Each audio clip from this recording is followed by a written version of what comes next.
Hola a todos, muy buenas tardes. Primero que todo, quiero darles la bienvenida. Muchas gracias por estar con nosotros. Gracias por confiar en Radproc. Gracias por aceptar esta invitación. Quiero que me escriban en el chat si me escuchan bien y si nos ven bien.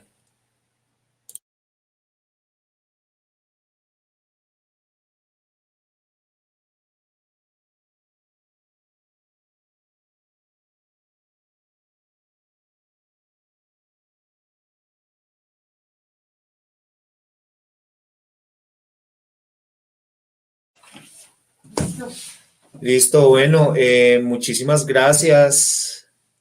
Muchísimas gracias por estar con nosotros. Me presento, mi nombre es Leonardo Parra.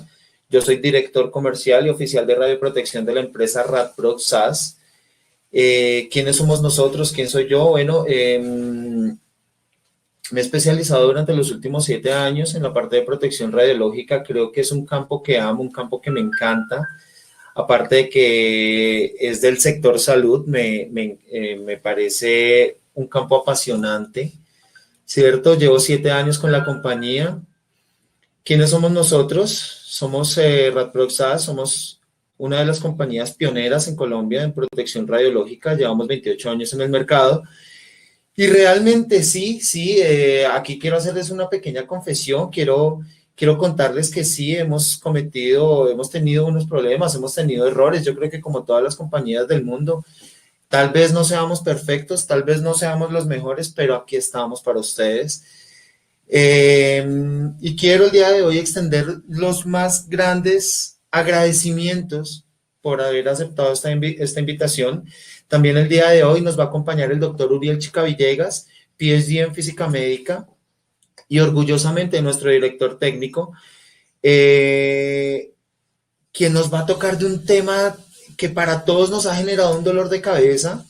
Sí, desafortunadamente para todos o para muchas personas en Colombia, la implementación de la resolución 482 nos ha generado como unos dolores de cabeza, nos ha generado a veces más que ayudarnos a optimizar los procesos, tal vez nos ha dado como ese dolor de cabeza, pero también lo podemos ver como que hemos tenido ese aprendizaje, ¿cierto? Y que cada día nos enseña cada vez más a mejorar nuestros procesos. Y veamos esta resolución y todo lo que la resolución acarrea como el mejoramiento de la implementación de nuestros procesos. Nos lleva a cada día a ser mejores. Vale. Vamos a empezar. Con...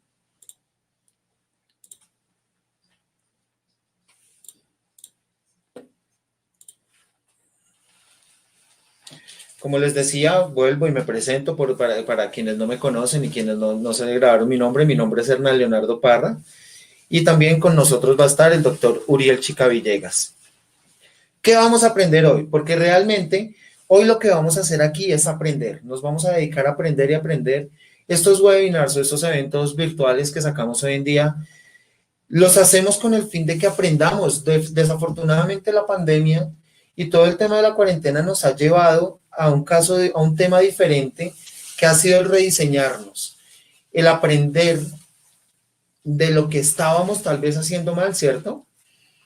El aprender a asesorar de una manera diferente. Yo creo que muchos han estado con nosotros frente a frente donde les explicábamos cómo se implementa esta norma, qué debemos o qué necesitamos para implementar esta norma. Pero ahorita gracias a la pandemia, pues aprendimos a hacerlo de manera virtual y aquí estamos para ustedes y hoy lo que vamos a hacer es aprender.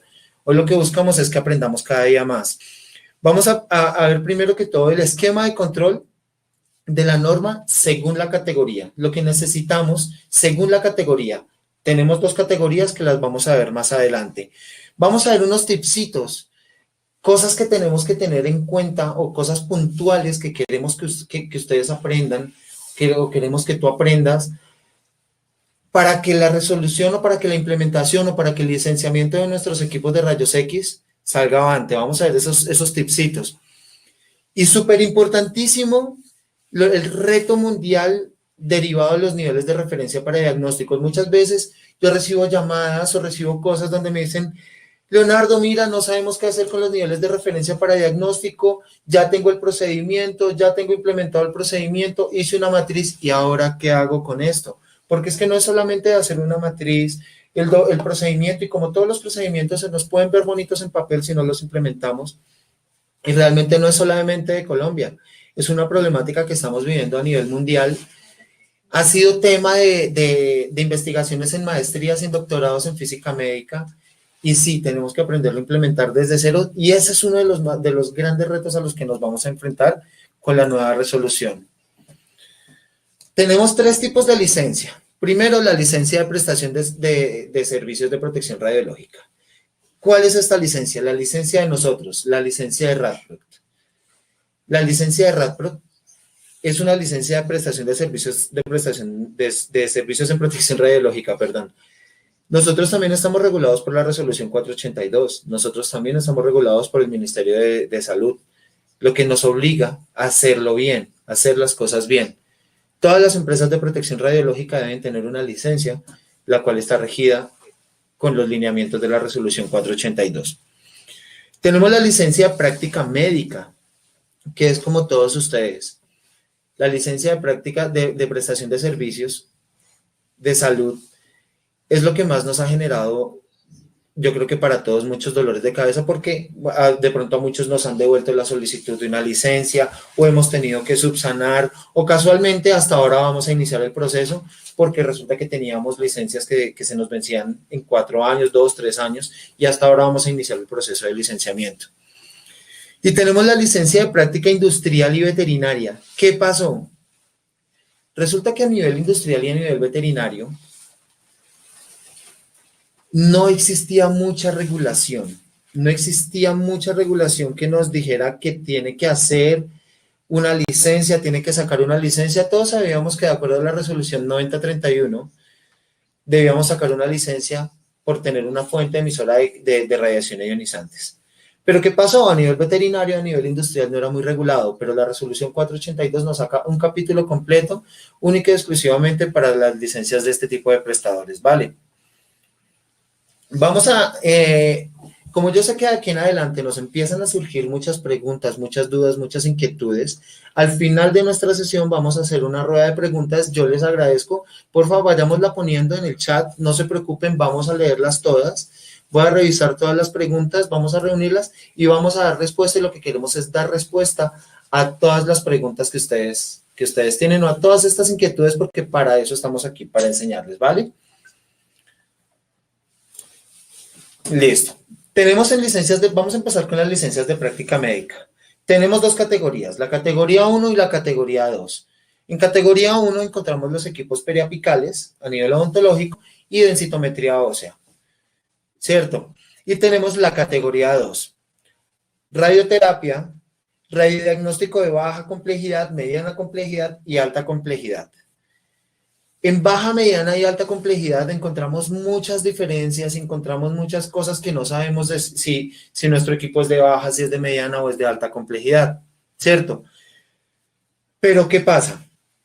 Cuando encontramos un equipo de baja complejidad nos podemos regir a los equipos convencionales, a los equipos portátiles o a equipos panorámicos a nivel odontológico.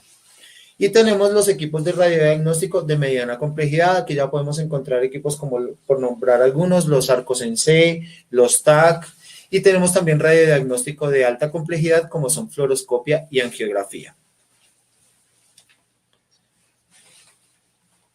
Esto por nombrar algunos equipos nomás, ¿no? Porque encontramos muchos, y de hecho, cuando hablamos que hacemos fluoroscopia o hacemos intervencionismo en un equipo Arco en C, aquí la práctica puede empezar a pasar a ser de alta complejidad, ¿vale?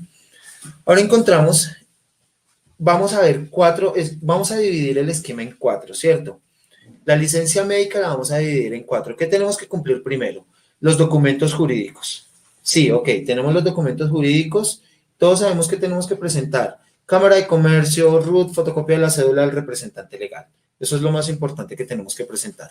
Adicional a ello, la siguiente fase es la elaboración o la implementación de una serie de manuales. También tenemos que hacer la intervención y cosas a los equipos emisores de radiación ionizantes, ahora tenemos que involucrarnos con el área. Ahora ya anteriormente no nos involucrábamos con el área, pero hoy en día sí. Solamente lo hacíamos anteriormente con un estudio radiofísico y ya. Hoy en día tenemos que tener una serie de intervenciones con el área. Y algo que nos ha causado revuelo, que es el oficial de radioprotección. Y aquí va una de las diferencias y uno de los tips que les voy a dar por adelantado. Siempre, así tengamos categoría 1 y categoría 2 en equipos de rayos X, siempre licenciemos como si fuera categoría 2, porque las diferencias no son muchas. La diferencia más importante y más notoria es el oficial de radioprotección. En categoría 1 se llama encargado de protección radiológica. En categoría 2 se llama oficial de radioprotección. Vamos a ver las funciones como si fuera el oficial de radioprotección. Y más adelante vamos a ver la diferencia entre el oficial y vamos a ver la diferencia entre el encargado de protección radiológica. Ahora tenemos la licencia, para la licencia médica, entonces vamos a empezar a ampliar qué son todos los manuales y todo ese poconón de cosas que dice, a mí me llaman y me dicen, Leonardo, pero es que ahorita tengo que tener un poconón de cosas, un poconón de papeles, un poconón de documentos, pero todo esto nos sirve para mejorar, ¿vale? Entonces tenemos, ya hablamos de los documentos jurídicos. ¿De los documentos jurídicos de quién? Del responsable de la licencia, del dueño del aviso, del dueño de la clínica. A veces me dicen, Leonardo, pero es que el equipo no es mío, el equipo es alquilado. Tiene que sacar la licencia la persona que tiene, que el dueño del equipo, la que lo alquiló, o el dueño de la clínica. Lo recomendable es que lo saque el dueño de la clínica. Toda licencia tiene que quedar a nombre del titular, a nombre del dueño de la instalación, ¿vale? Ahora tenemos una serie de manuales y nos vamos con el manual más grande, con el reto más grande en esta fase, que es construir un programa de protección radiológica. Yo creo que muchos conocíamos el manual de radioprotección, ¿cierto? Teníamos el manual de radioprotección. Muchas veces y en muchas ocasiones yo encontré que el manual de radioprotección lo teníamos muy bonito en papel, pero no lo mirábamos. Ahorita sí lo tenemos que mirar porque forma parte de un manual. Ahorita sabemos que el manual de radioprotección lo tenemos que implementar porque nos lo va a auditar la Secretaría de Salud. ¿Listo? Tenemos que tener un sistema de vigilancia radiológica. Todos conocemos un programa de vigilancia epidemiológica o un sistema de vigilancia epidemiológico que lo tenemos con decreto 1072, que lo tenemos con otras áreas, con otras prácticas, con otros riesgos y también tal vez lo teníamos con el riesgo de radiación ionizantes. Pero ¿qué pasa? Ahorita se nos convierte en un sistema de vigilancia radiológica, lo que quiere decir que lo tenemos que transformar o actualizar, ¿vale? Tenemos el plan de tecnovigilancia. El plan institucional de tecnovigilancia es un documento que es de una responsabilidad de biomédica, ¿cierto?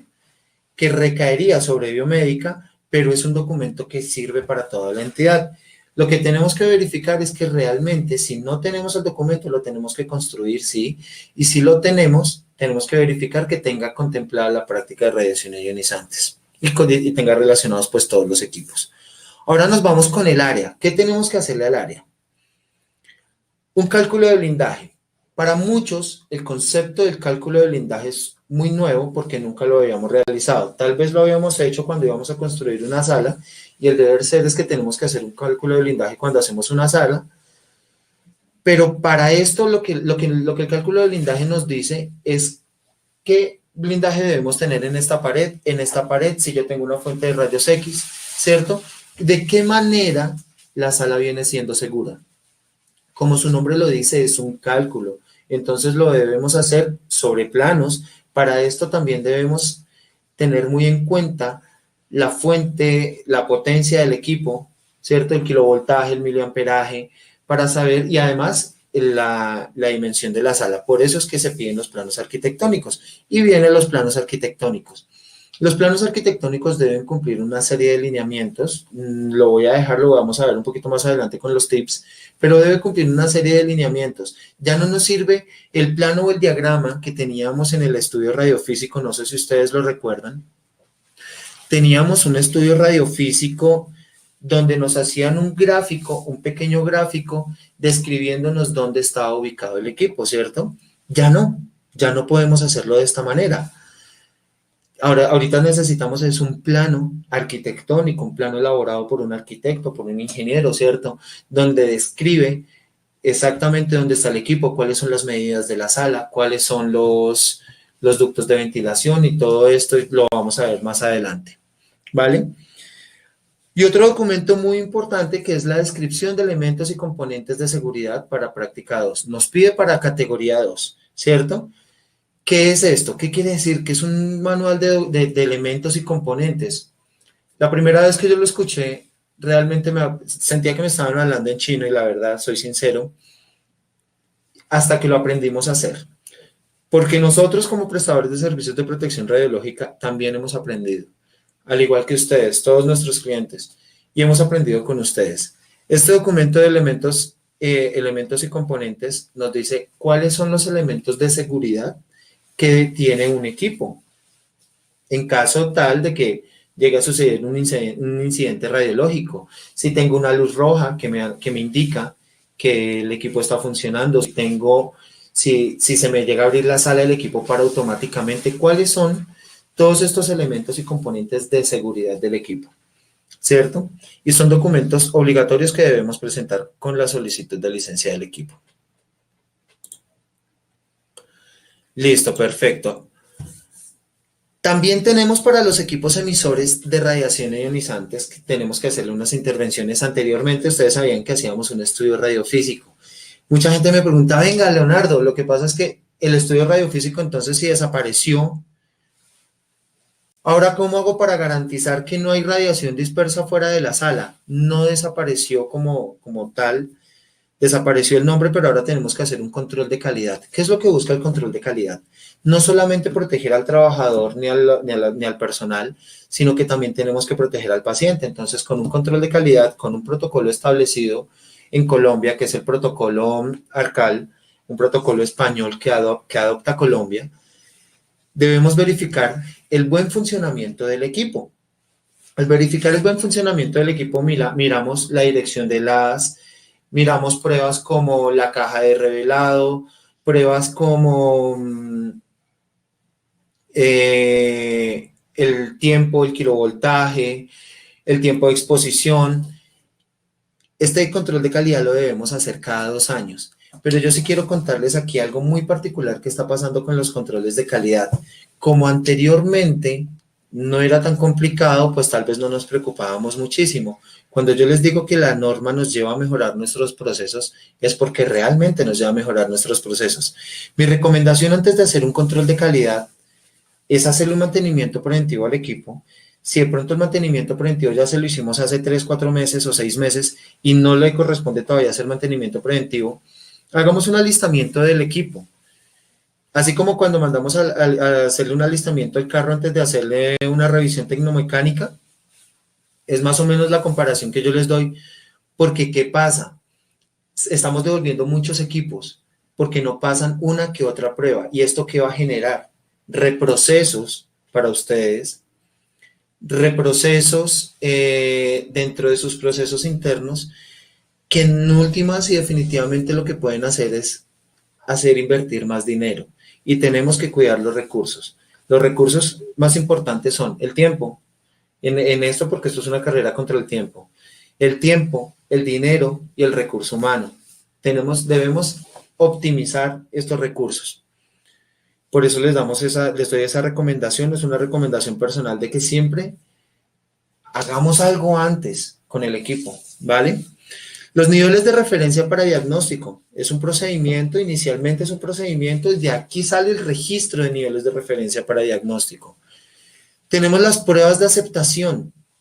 Esto para equipos nuevos. No nos exime de hacer control de calidad en un equipo nuevo. Pero si el equipo es nuevo, el fabricante o el proveedor del equipo nos debe entregar unas pruebas iniciales de aceptación del equipo donde dice que el equipo está bien. Y la hoja de vida del equipo. Es importantísimo que tengamos siempre a la mano la hoja de vida del equipo, ¿cierto? Porque la Secretaría de Salud ahora nos va a pedir los mantenimientos preventivos, los mantenimientos correctivos, nos va a pedir los protocolos de los mantenimientos preventivos y lo más importante es que lo tengamos a la mano, ¿cierto? Y ahora lo que más nos ha generado de pronto dolores de cabeza, que es el oficial de radioprotección. Importantísimo, todo lo que hemos venido nombrando, quien lo lidera viene siendo el oficial de radioprotección, de aquí la importancia de saber a quién tengo como oficial de radioprotección. Tiene que ser una persona totalmente experta como oficial de radioprotección. O tiene que tener, lo que nos pide la norma es que sea un profesional, pero no nos dice qué tipo de profesional. Pero sí nos dice que debe tener la formación como oficial de radioprotección. Si no, no puede ser oficial de radioprotección porque tiene unas funciones muy importantes, como es la elaboración del plan anual de capacitaciones. Este plan anual de capacitaciones también nos ha generado mucho terror porque como desaparece el carnet de radioprotección, ya no tenemos que hacer ese curso cada 4 años, ¿cierto? Las entidades deben garantizar un plan continuo de capacitaciones para sus trabajadores. Deben estar refrescando ese conocimiento para los trabajadores, ¿cierto? Ahora tenemos el personal ocupacionalmente expuesto. ¿Qué debe tener el personal ocupacionalmente expuesto? ¿Qué hace el oficial de radioprotección con este personal ocupacionalmente expuesto? Primero que todo, verifica que los certificados de curso de radioprotección estén al día. No quiere decir que si desapareció el carnet de radioprotección ya no necesitamos curso. Sí, sí necesitamos curso, pero el curso hoy en día tiene que estar avalado por una universidad o una institución para el desarrollo y trabajo humano. Pero resulta que los tecnólogos en imágenes diagnósticas y los odontólogos pueden tener una gran ventaja en esto, porque dentro de su pensum, si dentro de su pensum vieron la materia de protección radiológica, entonces esto quiere decir que ese certificado de esa materia que les emite la universidad les va a servir como curso de radioprotección. Y ahora la pregunta es, Leonardo, ¿cada cuánto tengo que hacer el curso de radioprotección? El curso de radioprotección es vitalicio. Ya no lo tenemos que volver a hacer, siempre y cuando cumpla con el requerimiento de la norma, que es estar avalado por una universidad o por una institución para el desarrollo y trabajo humano. ¿Qué es lo más importante? Tener a todo el personal con el curso actualizado. También hemos visto cierres de licencias por falta de curso de radioprotección. ¿Qué pasaba cuando las empresas de protección radiológica dábamos el curso? Lo dábamos con base en la resolución 9031, pero es un curso que ya pierde total validez ahorita con la resolución 482. Y sí, lo tenemos que volver a hacer, ¿vale? Como el oficial de radioprotección viene siendo tan importante, tan importante dentro de nuestro licenciamiento, vamos a ver un poquito qué tiene que hacer este oficial de radioprotección. Va a ser un plan anual de capacitaciones. El plan anual de capacitaciones es el anexo 5 de la resolución. Nos da el temario del plan. Con el personal ocupacionalmente expuesto, también tiene que liderar todo el tema del personal ocupacionalmente expuesto en cuanto a la dosimetría. Ahorita para sacar la licencia también necesitamos la dosimetría y este es otro punto particular que se nos presenta para odontología porque muchas veces no teníamos dosimetría, pero hoy en día sí debemos presentar las últimas lecturas de dosimetría. Adicional a eso, para categoría 2 de alta complejidad, tenemos que presentar una lectura adicional que es la dosimetría de cristalino. ¿Cuál es alta complejidad y quiénes deben tener cristalino? Sí o sí, hablemos de hemodinamia. Prácticas como hemodinamia deben contar con cristalino, entra de una vez como alta complejidad y tenemos que empezar a estudiar y a revisar toda la parte de intervencionismo, porque en intervencionismo encontramos muchas prácticas y encontramos mucho intervencionismo que no solamente se hace en un angiógrafo, en un arco en sede, sino también en un fluoroscopio o en un tomógrafo. También encontramos muchas prácticas de intervencionismo que podrían catalogar como alta complejidad y podrían tener dosimetría de cristalino. Para esto toca revisar muy bien la práctica. También es importante que estemos verificando los elementos de protección radiológica. ¿Dónde establecemos los elementos de protección? Esos EPPs que tanto nos causan dolor de cabeza porque el trabajador no se lo quiere poner, o porque el chaleco pesa, o porque el protector de tiroides es incómodo, debe estar establecido dentro de nuestro programa de protección radiológica. Si dentro de mi programa de protección radiológica yo digo que debo tener 3 chalecos y en la práctica tengo un chaleco, estoy incumpliendo, ¿vale? Entonces de ahí que el oficial de radioprotección debe traer ese programa de protección radiológica y llevarlo a la realidad, ¿cierto? Y los cursos de radioprotección que ya los nombramos. Ahora, como les contaba al principio, vamos a tener unos tipsitos, unos tips que nos van a ayudar muchísimo. Primero que todo, analicemos nuestros tiempos. Pensemos como si estuviéramos en la fase inicial. Cada regional piensa diferente. Ahorita les voy a aclarar un poquito los profesionales que nos da esta norma. Y tenemos también unas oportunidades como es conocimiento de la infraestructura. Les apuesto, y yo creo que muchos no lo hacíamos. No cogíamos y medíamos la sala del cuarto de rayos X a ver si de verdad estaba cumpliendo con la norma. Yo creo que muchos no lo hacíamos. Yo creo que nos pasó más de uno en algún momento, yo creo. Tenemos un nuevo responsable. Gracias a Dios, tenemos a alguien que ya está liderando el proceso, que es el oficial de radioprotección. Integremos nuestros procesos. Esta es la oportunidad más grande para hacer de la licencia de un equipo de rayos X, convertir todo este proceso en un sistema de gestión en radioprotección y la auditoría. Y ahora los vamos a ver uno a uno.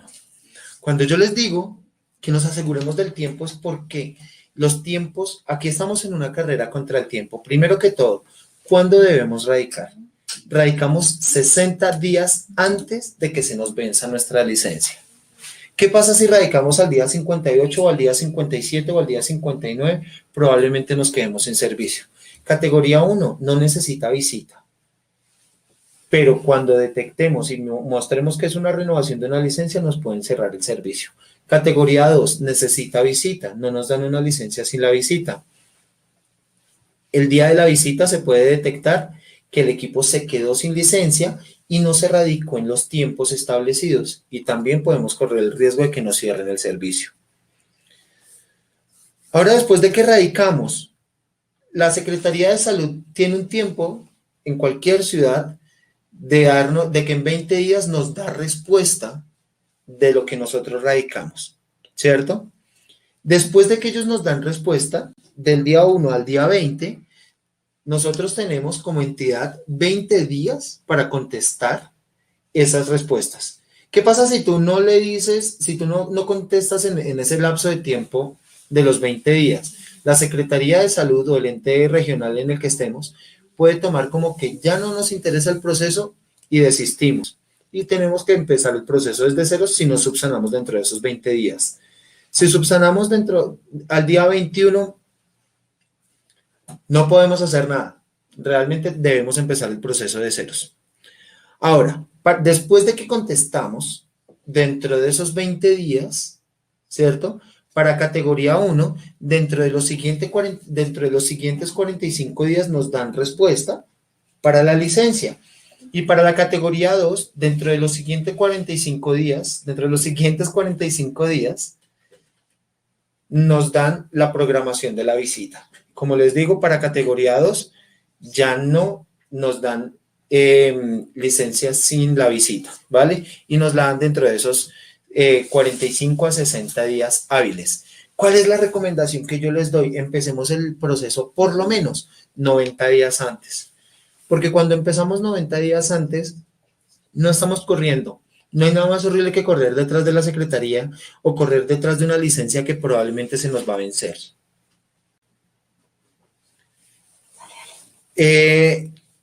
Adicional a eso, debemos contar también con el tiempo que se nos puede demorar la elaboración del control de calidad. La elaboración del control de calidad, del cálculo de blindaje, de toda la documentación, todo esto lleva un tiempo, y lleva un tiempo bastante prudencial que si no empezamos con 30 días adicionales más, probablemente no lo vamos a lograr, ¿vale? El tip número 2, verifiquemos los planos. Como les decía, muchas veces no miramos los planos, a veces no miramos los planos o no miramos ni siquiera el área si cumple o no. Primero que todo, nuestro plano general debe estar elaborado con base en los criterios establecidos en la resolución 4445 de 1996. De estos criterios los más importantes que debemos tener en cuenta, en medio de todo, es la medida de la sala. Nuestra sala debe medir mínimo 20 metros cuadrados, de las cuales una de las paredes debe medir mínimo 3.8 metros. Si no cumplimos con este requisito, el día de la visita a la Secretaría de Salud nos lo van a cerrar. Leonardo, pero ¿cuánto debe medir un periapical? ¿Cuánto debe medir un panorámico? No tenemos medidas para este tipo de salas, ¿vale? Dentro de esta resolución.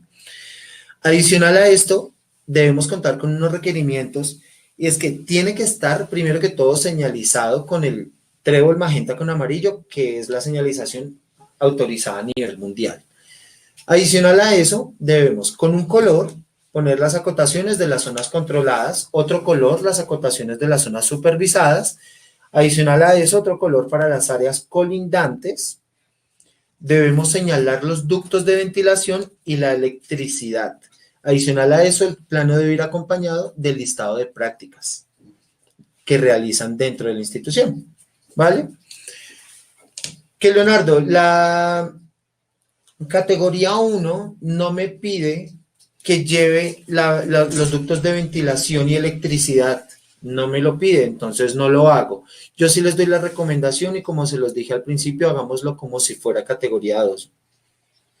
Es mejor porque ya hemos visto que en algunas ocasiones lo han estado pidiendo, entonces digamos que cuando hacemos todo como si fuera categoría 2, a veces como decían las abuelitas, es mejor pecar por exceso que por defecto, ¿vale? Ya vimos dos de los tips, como es análisis de tiempo y el conocimiento de la infraestructura. Piensa como fase inicial. Leonardo, lo que pasa es que yo ya tengo manual de radioprotección y a mí me hicieron un estudio radiofísico el año antepasado para la licencia, entonces no me falta mucho. La recomendación que yo te doy, siempre piensa que estás empezando desde ceros, que vas en la fase inicial.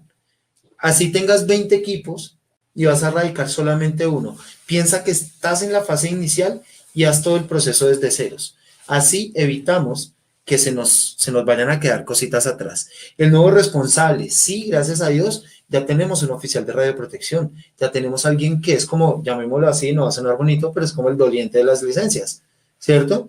Alguien que se va a encargar de integrar el proceso, de ir a ingeniería biomédica y pedir el plan de tecnovigilancia, de ir a infraestructura y pedir el plano, de ir a seguridad y salud en el trabajo y pedir la dosimetría y los exámenes ocupacionales, descentralizar absolutamente todo, ¿cierto? Por esto la importancia de los conocimientos del oficial de radioprotección.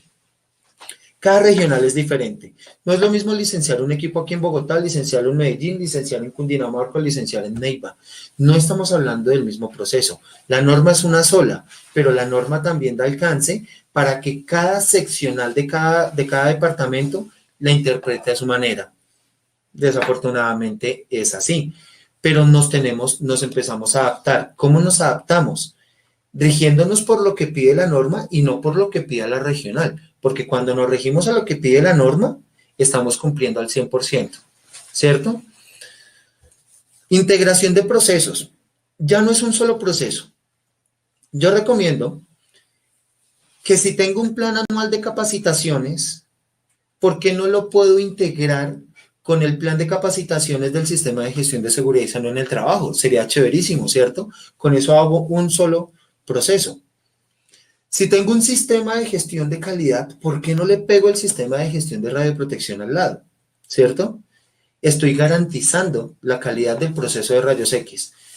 Que cuando hablábamos de optimizar recursos, cuando hablábamos del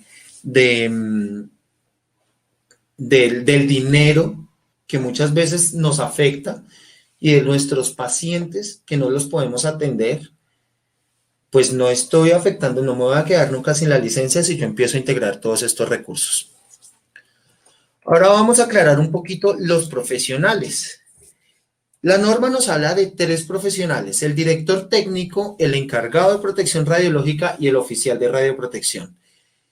¿Quién tiene director técnico? Lo tiene la empresa prestadora de servicios de protección radiológica, como por ejemplo RadProt, ¿cierto? Nosotros tenemos un físico PhD en física médica como director técnico, pero la norma dice que si hay alguna institución que cuenta con la infraestructura, equipos para hacer sus controles de calidad, un físico médico y todo eso, puede tener también director técnico porque puede hacer sus propios controles de calidad.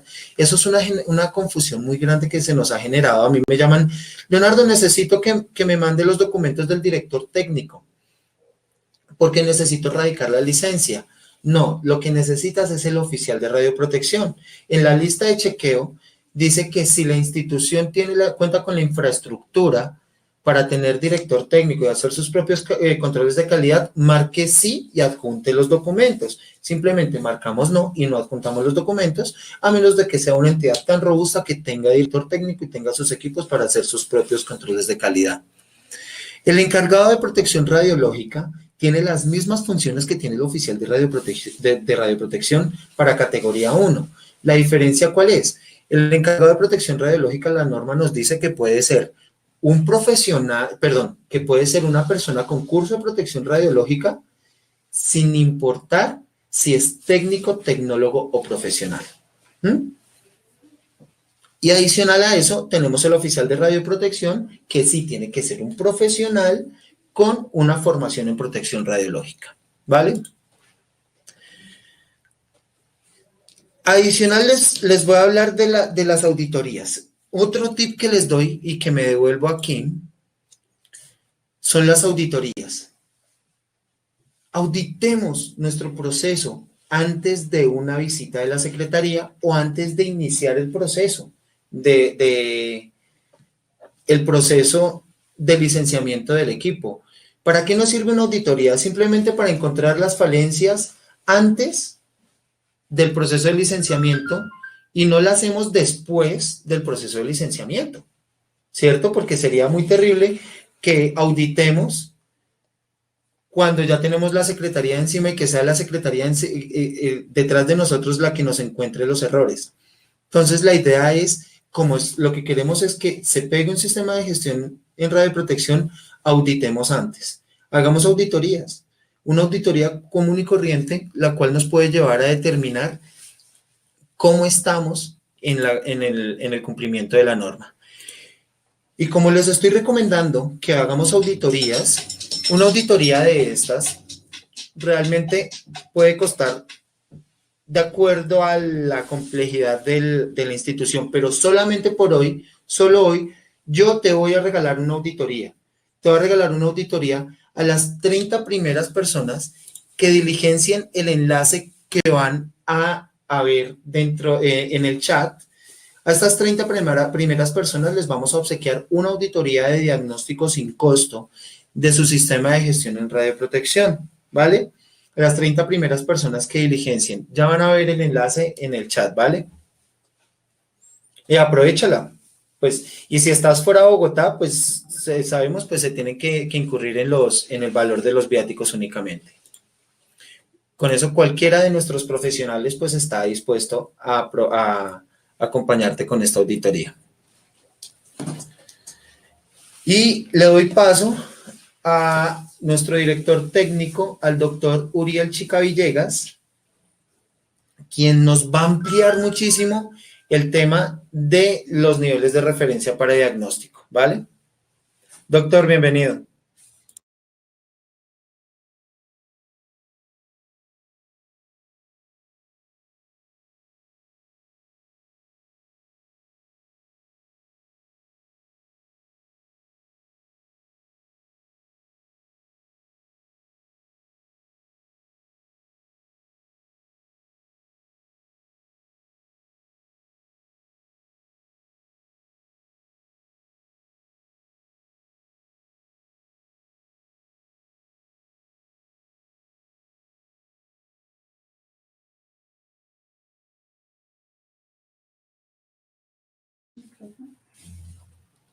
Les regálenme 2 segunditos, ya está el doctor con nosotros, regálenme 2 segunditos.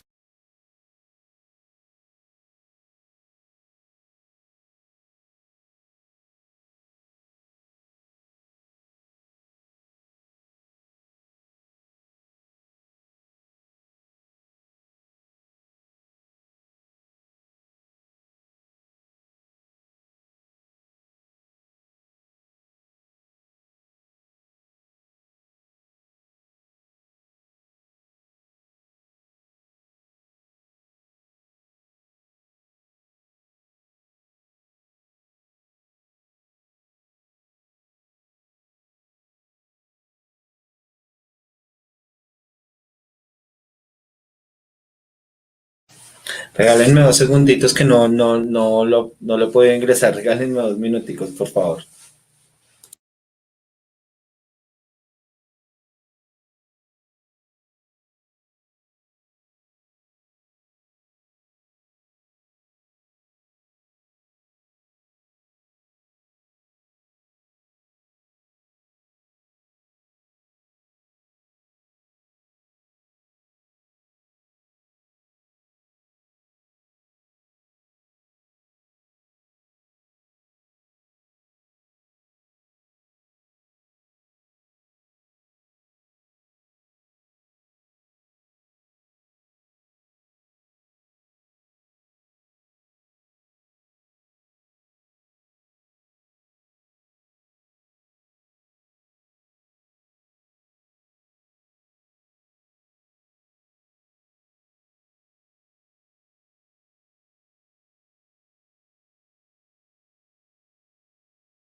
Ya, regálame 2 segunditos, porfa, que estoy tratando de ingresar al doctor Chica.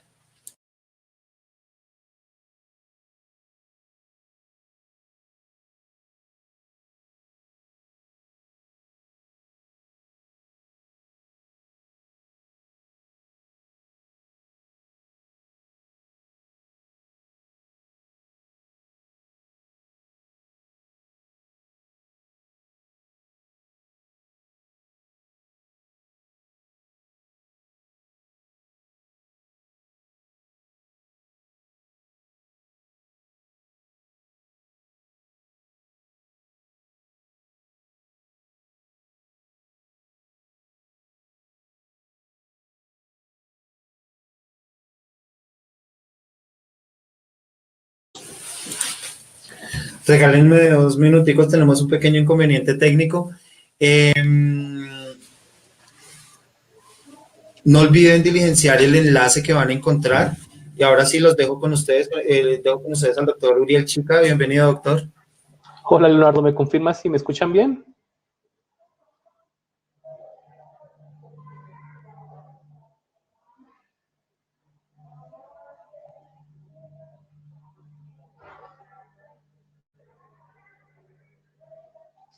¿Me confirman si me escuchan bien?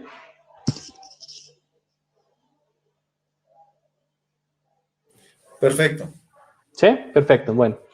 Entonces, como hablamos, como uno de los requerimientos dentro del proceso de licenciamiento es la definición de los niveles de referencia para los procedimientos diagnósticos.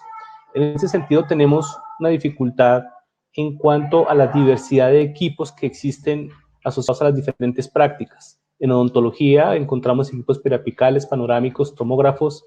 En radiología encontramos equipos mamógrafos, convencionales, portátiles, equipos de tomografía, equipos fluoroscopios, angiógrafos, intensificadores de imágenes en salas de cirugía, y también tenemos luego en medicina nuclear equipos CTs asociados a gamma cámaras o a equipos con tecnología de SPECT-CTs o a PET-CTs.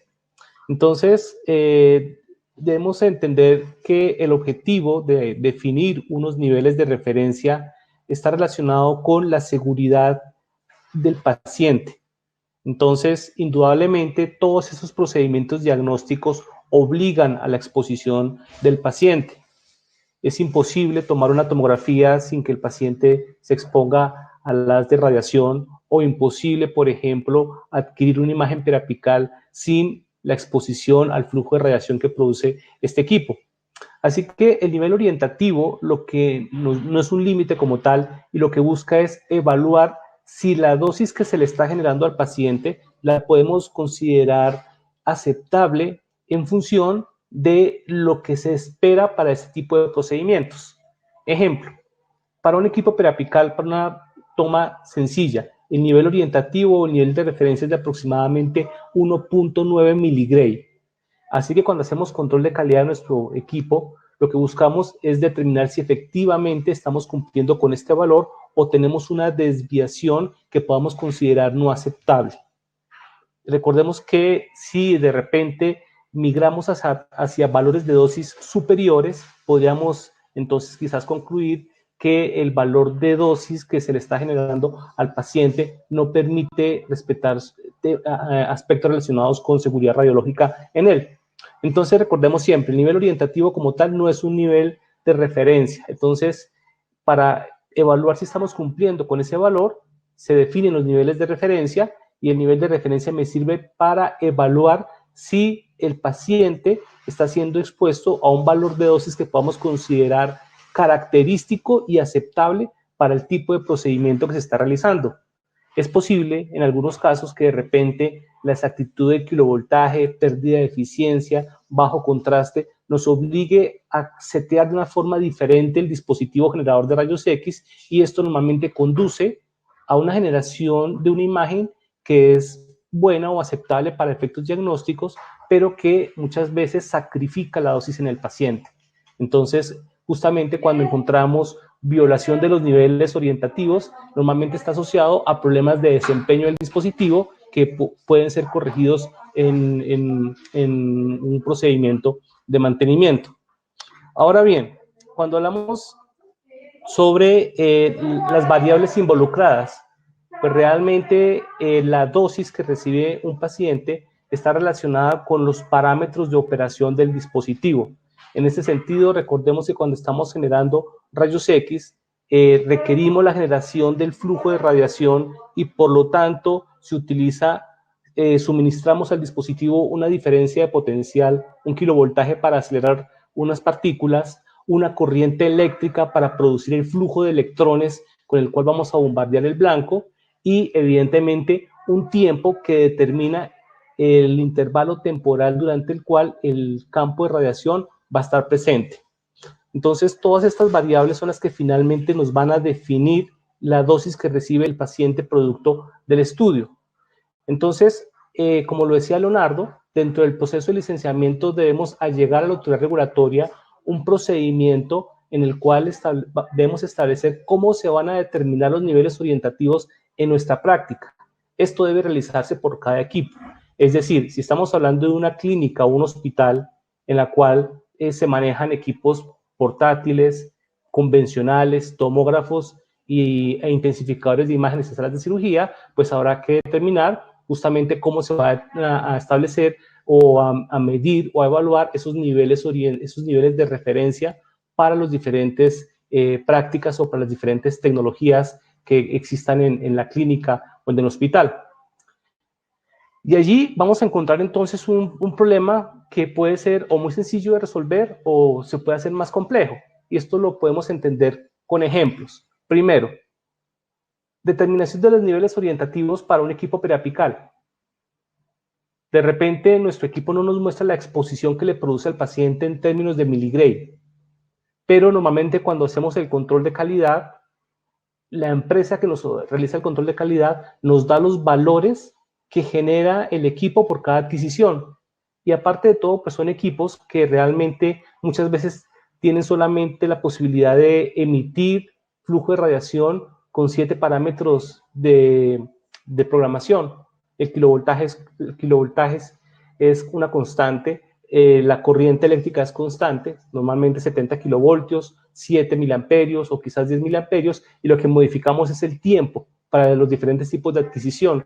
Y cuando la empresa externa nos hace el control de calidad, nos entrega una tabla en la cual nos establece a través de una medición cuál es el valor de dosis que recibe el paciente. Así que posteriormente lo único que tenemos que evaluar es simplemente cuánto están recibiendo nuestros pacientes por cada una de las imágenes que tomamos, y la información la podemos obtener del informe de control de calidad.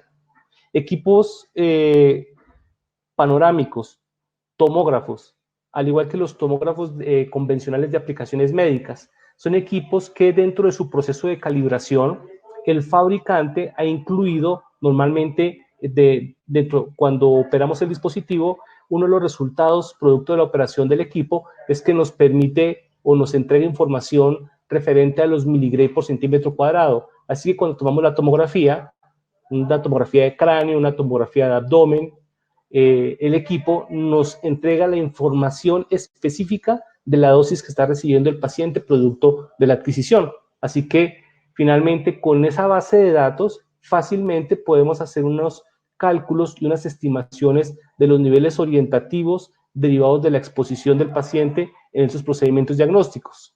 Los equipos de angiografía. Para los equipos de angiografía, los niveles orientativos no se miden en miligray, ni se miden en miligray por centímetro cuadrado, sino en tasa de dosis, es decir, la dosis que recibe por unidad de tiempo, los miligray por minuto o los miligray por segundo que genera el equipo. Así que lo que hacemos con estos dispositivos es, en el control de calidad, verificar la tasa de dosis que producen y luego, normalmente, cuando realizamos un procedimiento de angiografía o de repente cuando el neurocirujano está realizando un procedimiento endovascular, se determinan cuáles son, para esa tasa de dosis, cuál es la dosis total que recibe el paciente por procedimiento. Recordemos que para esos procedimientos, normalmente los niveles de referencia están dados en términos de tasa de dosis. ¿Por qué en tasa de dosis? Porque no se pueden establecer niveles de referencia para estas prácticas en función de dosis, simplemente porque habrá pacientes que en procedimientos más complejos requieran más tiempo de fluoroscopia. Así que regular o establecer niveles de referencia en términos de dosis sería como establecerle a un cirujano cuánto tiempo puede permanecer en la sala de cirugía en un procedimiento. Y él nos diría, pues, dependerá de lo crítico que sea, ¿no es cierto? Entonces, para estos equipos de fluoroscopia, los niveles de referencia suelen establecerse en términos de tasa de dosis, repito, miligray por minuto o miligray por segundo. Y finalmente, cuando estamos hablando de los equipos de radiología convencional, que pueden ser los portátiles, los convencionales o los mamógrafos, algunos dispositivos cuentan con control automático de exposición que realiza un conjunto de interpolaciones para determinar la dosis que se le está generando al paciente. Sin embargo, no siempre disponemos de estos controles automáticos de exposición y encontramos dificultades porque, indudablemente, si hablamos de un equipo convencional, por ejemplo, es un dispositivo con el cual se pueden hacer un número muy grande de procedimientos diagnósticos. Cada procedimiento diagnóstico incluye varios tipos de proyecciones, imagen posterior, anterior o lateral, oblicua, y adicionalmente el tecnólogo normalmente suele setear los valores de kilovoltaje y corriente eléctrica dependiendo de las características del paciente. Si es hombre, si es una mujer, si es un niño, si es un paciente pediátrico o si estamos hablando de un paciente robusto o un paciente delgado. Entonces, cuando estos tipos de dispositivos no cuentan con control automático de exposición, se realiza el control de calidad y en el control de calidad me evalúan solamente 10 o 15 puntos de dosis muy seteados para valores preestablecidos, no suele ser sencillo luego determinar los niveles orientativos porque no tenemos una certeza del valor de dosis que le genera la exposición cuando nos desviamos de los parámetros o de los valores que fueron considerados para realizar el control de calidad. Es importante recordar, tener presente que los niveles de referencia me sirven simplemente para orientar y poder concluir y discernir si efectivamente le estamos cumpliendo al paciente en términos de seguridad radiológica en cuanto a la exposición o en cuanto a la dosis que esté recibiendo. Indudablemente, hoy día tenemos incorporación de nuevas tecnologías, software que nos permite reducir la dosis. En imágenes diagnósticas, la protección radiológica del paciente nos lleva a un universo en el cual, en la medida en la cual la dosis es más baja, es mejor para el paciente siempre y cuando no tengamos detrimento de la calidad de la imagen. Entonces, si podemos conseguir una dosis más baja sin detrimento de la calidad de la imagen, le estamos cumpliendo en términos de seguridad radiológica al paciente. Y cuando evaluamos esos niveles de referencia y encontramos que los valores de dosis que le estamos generando están por encima o son superiores a los valores establecidos por algunos protocolos, pues debemos preguntarnos si es nuestra técnica o si es algún parámetro del dispositivo que no esté funcionando de forma correcta y que entonces esté generando esa sobreexposición al paciente y por lo tanto un mayor riesgo en términos epidemiológicos.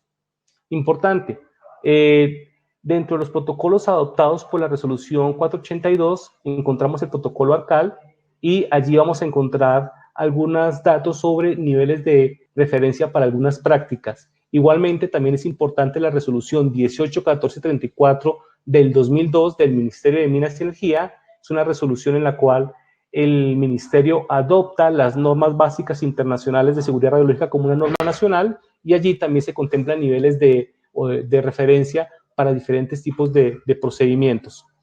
Entonces, con esta diapositiva, pues ya terminamos nuestra presentación y quisiéramos pues dar paso a las inquietudes, a las preguntas. Hace un momento estaba tratando de responder algunas por el chat y bueno, estamos para escucharlos.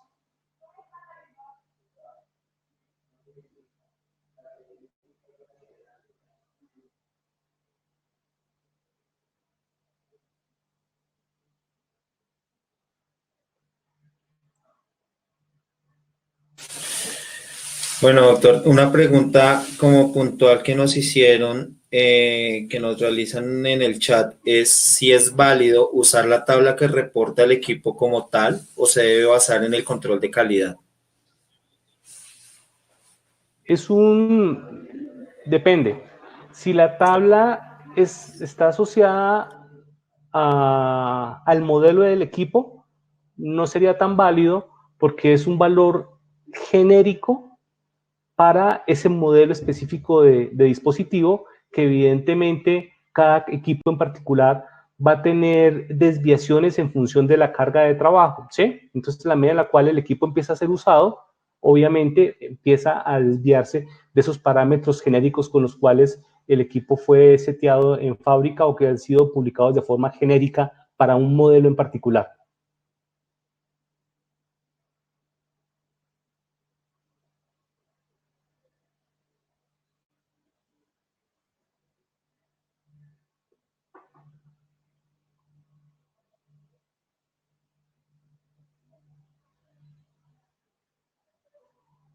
Listo. Nos pregunta también Ángela en el chat. Hola, si tengo un equipo periapical que me arroja el kerma de aire estimado en unidades, se me fue, en unidades de miligrays, ¿puedo usar estos valores para establecer los niveles de referencia o debo usar los valores que me arrojan en el control de calidad de la dosis de entrada al paciente? Es más sencillo utilizar los valores de miligray que está arrojando directamente el equipo, porque va a ahorrar tiempo. Al final el resultado sería el mismo, pero sería más práctico emplear la base de datos generada a partir del kerma en aire, que es de cierta forma la dosis que recibe el paciente por cada exploración. Al final el resultado sería el mismo, pero sería más práctico emplear la base de datos generada a partir del kerma en aire, que es de cierta forma la dosis que recibe el paciente por cada exploración. Perfecto. Otra pregunta que nos hacen es si el manual de radioprotección, si el manual de radioprotección es si el programa de protección radiológica es el mismo manual de radioprotección. Sí, considero que en esencia viene siendo el mismo documento. ¿Y quién lo diseña? La idea es que es una de las tareas más importantes del oficial de radioprotección, diseñarlo o actualizarlo. También como en compañía de seguridad y salud en el trabajo.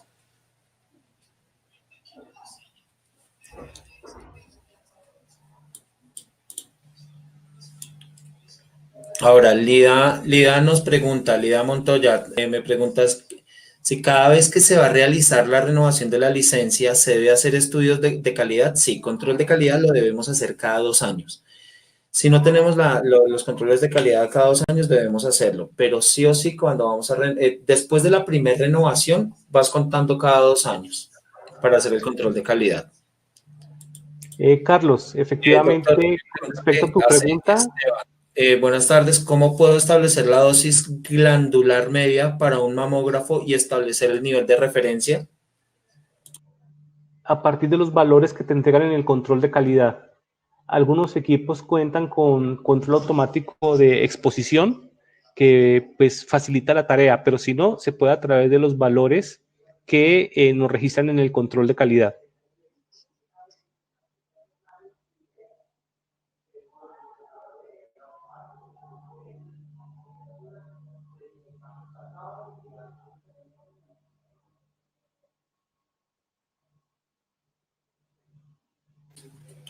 Perfecto. Doctora Marta Rosso, buenas tardes, ¿cómo estás?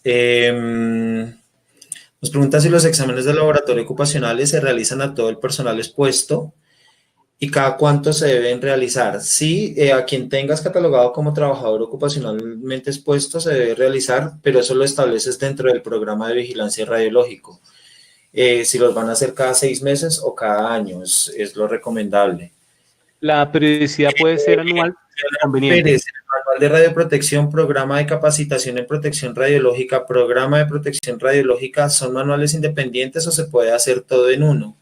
El manual de protección radiológica es el mismo, puedes dejarlo como el mismo programa de protección radiológica y son manuales diferentes, son documentos diferentes. El programa anual de capacitaciones y el programa de vigilancia radiológica.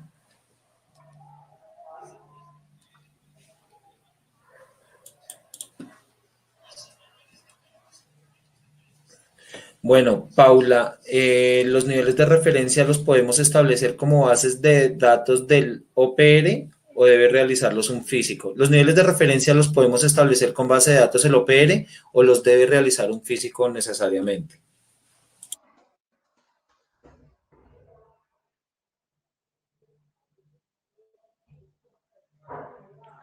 Los niveles de referencia los puede determinar directamente la propia instalación. En teoría, si licenciamos un equipo, el recurso humano de la instalación está calificado para usar el equipo y también para verificar si la operación del mismo es segura y pues realmente la determinación de los niveles de referencia quizás de pronto nos suene algo extraño o no muy algo desconocido, pero no es complejo y normalmente el OPR y el personal de la instalación podrían determinar los niveles de referencia sin inconveniente. Legalmente, la resolución no contempla que se deba recurrir a un perfil específico para poder determinar los niveles de referencia.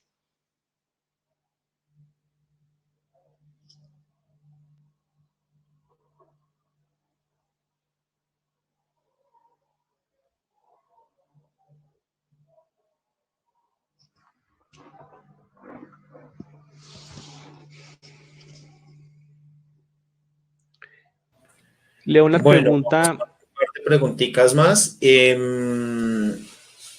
Milena, ¿alguna aclaración para veterinarias con respecto a los planos y demás?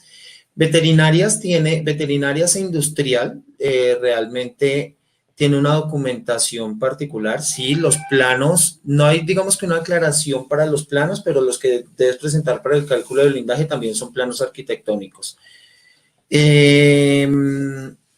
Me gustaría que que me contactaras y te hacemos una auditoría personalizada para veterinario o para industrial totalmente eh, dirigida a este nicho y te ampliamos un poquito más la información, ¿vale? Y Carlos nos Leonardo, pregunta si la dosis de radiación efectiva puede ser reportada en unidades de milisieverts, doctor. la dosis absorbida en órganos se expresa en miligray y la dosis efectiva, cuerpo entero, en milisievert. Hay una pregunta importante sobre qué hacer en caso de una lectura de dosimetría cuando supera o cuando los valores son no permitidos. En este caso, normalmente en el programa de protección radiológica se debe contemplar que en estas situaciones debe realizarse una investigación para tratar de aclarar la razón por la cual el dosímetro presenta esas lecturas que superan los niveles de investigación, que en el caso de Colombia corresponden a lecturas mensuales de más de 1.66 milisievert. El hecho de que diligenciemos la investigación no quiere decir que haya ocurrido un accidente y simplemente es una actividad que debemos realizar para tratar de indagar y aclarar la razón por la cual nos desviamos en la dosis. Es posible que el trabajador declare que perdió el dispositivo durante algunos días o que lo olvidó al interior de una sala de fluoroscopia o que de repente afirme que no ha ocurrido nada particular con el dispositivo o quizás que a los accesorios de radioprotección fueron retirados para mantenimiento y no pudo disponer de ellos y entonces el paso a seguir ya dependería de las conclusiones que arroje el desarrollo de la investigación o el diligenciamiento del formato de investigación.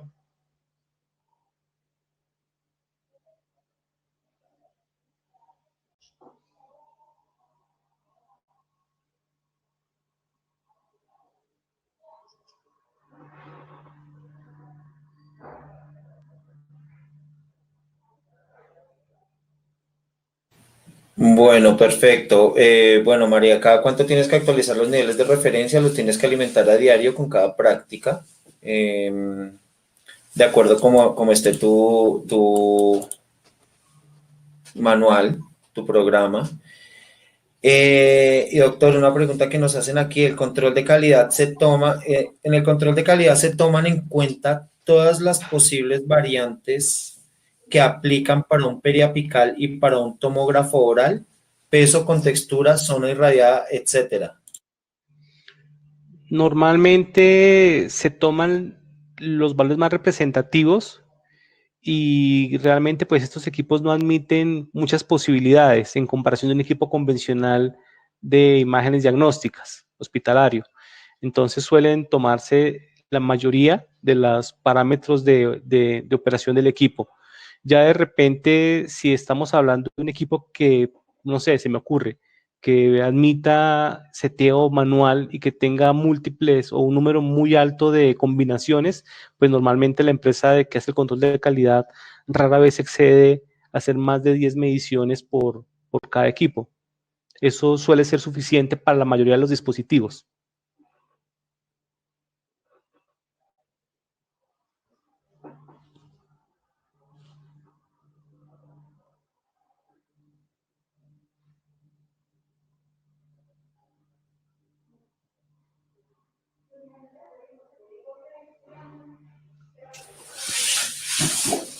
Bueno, queremos darle las gracias por la asistencia, queremos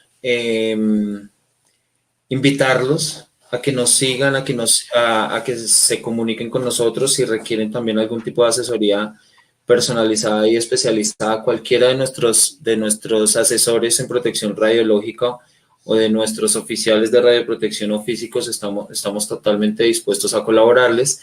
Muchas gracias por aceptar nuestra invitación. Los invitamos también a que nos sigan en todas nuestras redes sociales, a que conozcan nuestra página web, conozcan un poquito más los servicios de nosotros, y estamos mejorando para ustedes, y cada día les vamos a traer mucha información de interés. Muchísimas gracias, gracias por la asistencia y que tengan una feliz tarde, que estén muy bien. Bueno, muchas gracias a todos por su participación.